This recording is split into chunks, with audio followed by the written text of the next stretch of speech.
নমস্কার, আমি সৃজা। পার্ক সার্কাসে মানে কলকাতার পার্ক সার্কাসে সোহরাওয়ার্দী যে এভিনিউ রয়েছে সেটার নাম বদলে করা হবে গোপাল পাঁঠা এভিনিউ। 20শে জুন যে পশ্চিমবঙ্গ দিবস ছিল সেই পশ্চিমবঙ্গ দিবসে আনুষ্ঠানিকভাবে একথা ঘোষণা করা হয়েছে। আর তারপর থেকেই আনন্দে লাফাচ্ছে চ্যাড্ডিরা। খুব স্বাভাবিক, মানে এইটুকু আনন্দ দেওয়ার জন্যই তো এইগুলো ঘোষণা করা। এখন বিষয়টা হচ্ছে যে পার্ক সার্কাসে যে সোহরাওয়ার্দী এভিনিউ রয়েছে সেই সোহরাওয়ার্দী কিন্তু এই মুসলিম লীগের যিনি নেতা এবং অবিভক্ত বাংলার যিনি প্রথম প্রধানমন্ত্রী তার নামে নয়। মুসলিম লীগের নেতা যিনি ছিলেন তার নাম ছিল হুসেন সোহরাওয়ার্দী, আর যার নামে পার্ক সার্কাসে ওই সোহরাওয়ার্দী এভিনিউ তার নাম হচ্ছে হাসান সোহরাওয়ার্দী। তো দুজন ব্যক্তি সম্পূর্ণভাবে আলাদা। একজন রাজনীতিবিদ, তিনি মুসলিম লীগের নেতা, আর অন্যজন যে সোহরাওয়ার্দীর নামে এই এভিনিউটা বা এই রাস্তাটা, তিনি কলকাতা বিশ্ববিদ্যালয়ের প্রাক্তন ভাইস চ্যান্সেলর, ব্রিটিশ আমলে সেই সময়কার এফআরসিএস। তো এইসব তথ্য আমি চাড্ডিদের জন্য দিচ্ছি না। যে সমস্ত সুস্থ মস্তিষ্কের মানুষ আমার ভিডিও শোনেন বা দেখেন, আমি তাদের জন্য বলছি, কারণ আমি জানি যে চাড্ডিদের এসবে কিচ্ছু যায় আসে না। হাসান না হুসেন, মুসলিম লীগের নেতা নাকি এফআরসিএস বা কলকাতা বিশ্ববিদ্যালয়ের প্রাক্তন ভাইস চ্যান্সেলর, এগুলো দিয়ে আসলে চাড্ডিদের কিছু যায় আসে না। চাড্ডিদের কিসে যায় আসে? চাড্ডিদের যায় আসে একটা মুসলিম নাম বদলে একটা হিন্দু নাম করা হচ্ছে, ব্যাস এটাই ওদের জন্য এনাফ। এর বেশি ইনফরমেশন ওদের দরকারও নেই, আর ওরা যদি জেনেও ফেলে তাতেও ওদের মধ্যে বিশেষ কোনো পরিবর্তন হবে না। ওরা খুশি যে মুসলিম নাম বদলে হিন্দু নাম হচ্ছে, এটুকুতেই। আর এই কথাটা বিজেপির সরকার এত ভালো করে বুঝে গেছে, এজন্যই ওদেরকে দিয়ে এইভাবে নাচায়। তো এখন কি বলবো, মানে যখন থেকে এটা শুনেছে তখন থেকে হাসি পাচ্ছে, এখনো হাসি পাচ্ছে ইনফ্যাক্ট। তো এই হচ্ছে বিষয়টা। কিন্তু এবার ব্যাপারটা হচ্ছে যে সোহরাওয়ার্দী মুসলমান, তাই তার নাম বদলে দিচ্ছে বিজেপির সরকার। একটা হিন্দু নাম, মানে গোপাল পাঁঠা একজন হিন্দু, তার নামে এই রাস্তা হবে। কিন্তু যে সমস্যাটা সেটা হচ্ছে যে এই যে গোপাল পাঁঠা, যার নাম ব্যবহার করে চাড্ডিরা এত উন্মাদনা তৈরি করছে, সেই ভদ্রলোক, সেই গোপাল পাঁঠা, তিনি কিন্তু আরএসএস, বিজেপি বা ওই ধরনের কোনো হিন্দুত্ববাদী সংগঠনকে পছন্দই কখনো করতেন না। তিনি এই ধরনের কোনো হিন্দুত্ববাদী সংগঠনের সঙ্গে কোনোভাবে যুক্ত পর্যন্ত ছিলেন না। এই গোপাল মুখার্জি, তার পাঁঠার মাংসর দোকান ছিল, তাই তাকে লোকে গোপাল পাঁঠা বলতো। এবং এই গোপাল পাঁঠা যিনি ভদ্রলোক কংগ্রেসের অনেক কাছাকাছি লোক ছিলেন, এবং বিধানচন্দ্র রায়ের আমলে ভোট লুট করা থেকে শুরু করে আরো বিভিন্ন, মানে কংগ্রেসের হয়ে অনেক অসামাজিক কাজের সঙ্গে এই ভদ্রলোকের নাম জড়িয়েছে।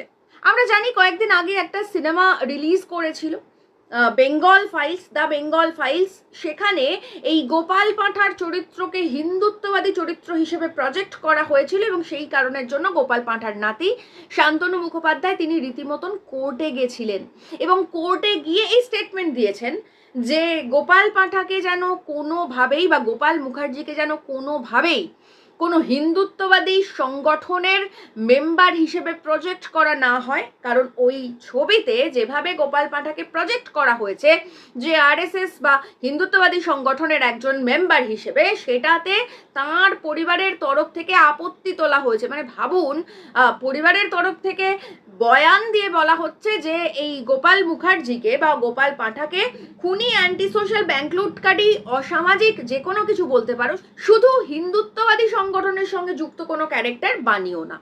তো এইটা ছিল শান্তনু মুখোপাধ্যায়ের বয়ান, এবং সেটাও এমনি বয়ান নয়, সেটাও রীতিমতন কোর্টে গিয়ে এই বয়ান দিয়েছিলেন গোপাল মুখার্জির নাতি শান্তনু মুখোপাধ্যায়।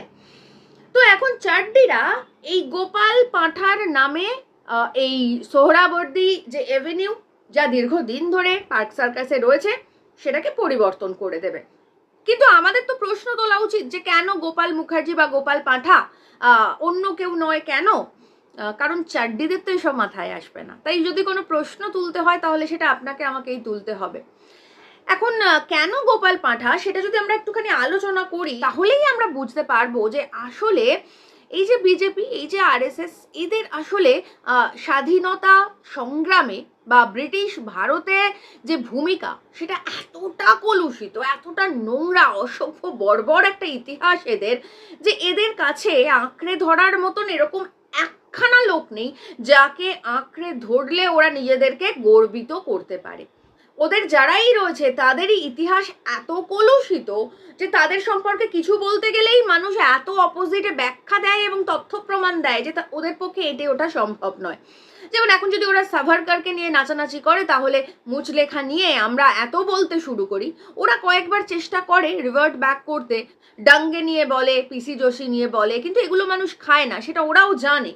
তো সেই কারণের জন্য ওরা সাভারকারকে নিয়ে লাফালাফি করতে পারে না। ওরা শ্যামাপ্রসাদকে নিয়ে যেই লাফালাফি করতে শুরু করে তখনই আমরা শ্যামাপ্রসাদের যে কুৎসিত নোংরা দিকগুলো রয়েছে সেগুলো নিয়ে কথা বলতে শুরু করি। তাই শ্যামাপ্রসাদকে নিয়ে খুব বেশি বাড়াবাড়ি তো করা সম্ভব নয়। তাই ওরা কি করবে? তাই ওরা খড়কুটোর মতো গোপাল পাঁঠাকে আঁকড়ে ধরে এ রাজ্যে মুখ বাঁচাতে চাইছে। আর সেই কারণের জন্যই যে লোকের পরিবার থেকে কোর্টে গিয়ে বলা হয়েছে যে যা কিছু বলো গোপাল পাঁঠার নামে, যা কিছু বলো ঠিক আছে, উনি ভোট লুট করেছেন বিধানচন্দ্র রায়ের হয়ে, আমরা জানি উনি ব্যাংক লুট করেছেন, উনি আরো বিভিন্ন অসামাজিক কাজ করেছিলেন, কিন্তু সেটা কংগ্রেসের জন্য, কিন্তু কখনোই এই ভদ্রলোক হিন্দুত্ববাদী ছিলেন না। এবং শুধু তাই নয়, যে গ্রেট ক্যালকাটা কিলিং হয়েছিল 1946-এ, সেই সময় উনি অনেক মুসলিম সম্প্রদায়ের মানুষের প্রাণ পর্যন্ত বাঁচিয়েছিলেন।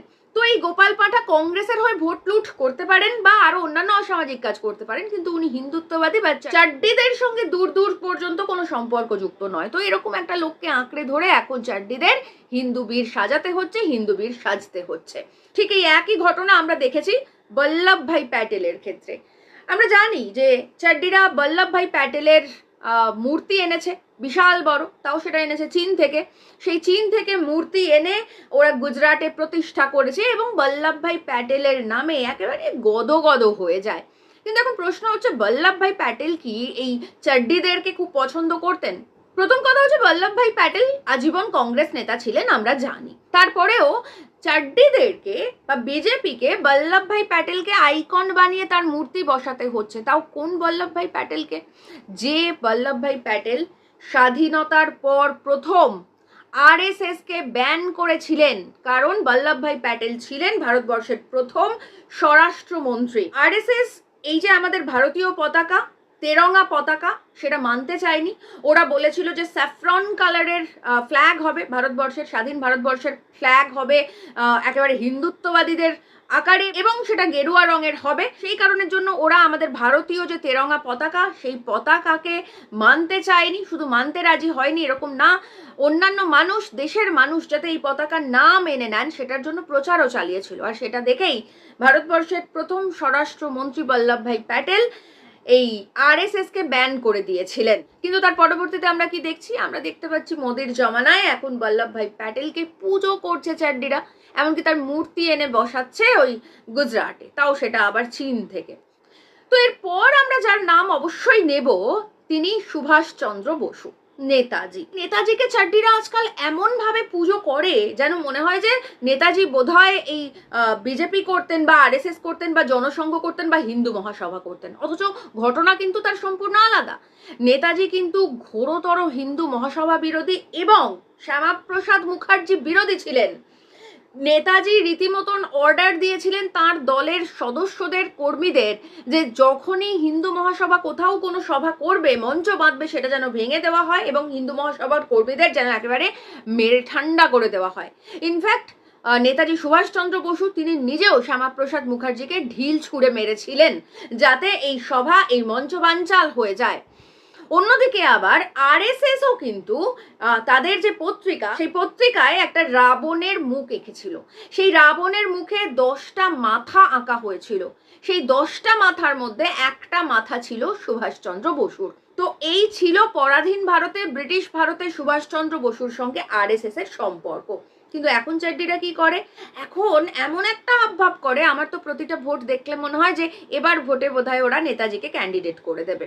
তাহলে এখন তো আমাদের মনে প্রশ্ন উঠবেই যে গোপাল পাঁঠা আজীবন কংগ্রেসের লোক ছিলেন, কংগ্রেসের হয়ে কাজ করেছেন, যার নাতি এই দ্য বেঙ্গল ফাইলস দেখার পর রীতিমতন কোর্টে গিয়ে স্টেটমেন্ট দিয়েছেন যে গোপাল পাঠাকে যা কিছু বলা হোক না কেন, শুধুমাত্র হিন্দুত্ববাদী সংগঠনের কেউ ছিল এটা যেন না বলা হয়, সেই লোকটার নামে কেন রাস্তা বানাতে হচ্ছে। আমাদের মনে প্রশ্ন উঠবে, যে বল্লভভাই প্যাটেল এই আরএসএসকে ব্যান করে দিয়েছিলেন, সেই বল্লভভাই প্যাটেলকে রীতিমতন মূর্তি বানিয়ে কোটি কোটি টাকা খরচ করে চীন থেকে মূর্তি আনিয়ে গুজরাটে রেখে কেন প্রতিষ্ঠা দিতে হচ্ছে। আমাদের মনে প্রশ্ন উঠবে, যে নেতাজির সঙ্গে শ্যামাপ্রসাদ মুখার্জির সম্পর্ক ছিল এত তিক্ত, নেতাজি রীতিমতন হিন্দু মহাসভার কোনো মঞ্চ দেখলে সেটাকে ভেঙে দিতে বলেছিলেন, এবং আরএসএস তাদের পত্রিকায় রীতিমতন রাবণের 10টা মাথার মধ্যে একটা মাথা সুভাষচন্দ্র বসু রেখেছিল, তাকে কেন এখন মাথায় নিয়ে নাচতে হচ্ছে? আসলে কারণ আর কিছুই নয়। বিজেপির কাছে, আরএসএস এর কাছে, জনসংঘের কাছে, হিন্দু মহাসভার কাছে যে নামেই ডাকুন না কেন, আসলে চাড্ডিদের কাছে আঁকড়ে ধরার মতন কোনো আইকন নেই। ওদের দলের প্রত্যেক নেতা তারা এতটাই কলুষিত এবং এতটাই নিন্দনীয়, এতটাই খারাপ কাজ করেছে, তাই কাউকেই আঁকড়ে ধরে ওরা কোনোভাবেই নিজেদের মুখ বাঁচাতে পারবে না। দেখুন, প্রচুর টাকা খরচ করে, মেশিনারি খরচ করে অপারেশন লোটাসের মাধ্যমে ভোটে জেতা যায়, সরকার গড়া যায়, সংসদীয় গণতন্ত্রে হয়তো পার পাওয়া যায়, কিন্তু মানুষের গণতন্ত্রে, মানুষের বিচারে কিন্তু পার পাওয়া যায় না। আসলে এই হিন্দুত্ববাদী যে সংগঠনগুলো রয়েছে এই মুহূর্তে ভারতবর্ষে, হতে পারে তারা 22-23টা রাজ্যে রয়েছে, ব্রাজিল থেকে মডেল এনে রয়েছে, মেশিনারি ব্যবহার করে রয়েছে, বিফ বেচে ইলেকটোরাল বন্ডে টাকা কামিয়ে রয়েছে, অপারেশন লোটাসের মাধ্যমে রয়েছে, অন্যান্য এমএলএ এমপিদের ভয় দেখিয়ে হোক, লোভ দেখিয়ে হোক, দল ভেঙে হোক রয়েছে।